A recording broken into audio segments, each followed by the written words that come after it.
இந்த உலகத்துல இருக்கிற பெரிய பணம் படைச்சவங்க எப்போதுமே இந்த தாழ்வையிலிருந்து கர்த்தர் உயர்த்துறாருல்ல, அவங்கள பார்த்தாலே எப்போதுமே கீழே தான் பார்ப்பாங்க. அவங்களுக்கு எப்படின்னா, நீ என்னடா, நீ ஒண்ணுமில்லாதவன், எனக்கு எங்க அப்பா சொத்து இருக்குது, ஆனா ஒண்ணுமில்லாம உழைச்சி கஷ்டப்பட்டு மேல ஏறி வரான் பாத்தீங்களா, அவங்களை எப்போதுமே மட்டம் தட்டி தான் இருப்பாங்க. எல்லாரும் இல்ல, சில பேருக்கு அந்த பெருமை, அவன் ஒண்ணுமில்லாத பையன், அவளுக்கு என்ன இருக்குது, அவ எந்த ஏரியா தெரியுமா. இன்னைக்கு உலகம் உங்க பேக்ரவுண்ட பார்த்து நீங்க ஏன் வளரக்கூடாதுன்னு 1000 காரியம் சொன்னாலும், கர்த்தர் உங்களுக்கு வாக்கு கொடுத்து கர்த்தர் உங்களோடு உடன்படிக்கை செய்திருப்பார் என்றார்.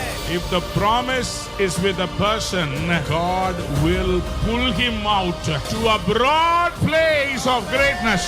என் வாழ்க்கையில வாக்கு தத்துவம் இருக்கிறதுனால விசாலங்கள் என்னுடைய சுதந்திரமாக இருக்கிறது.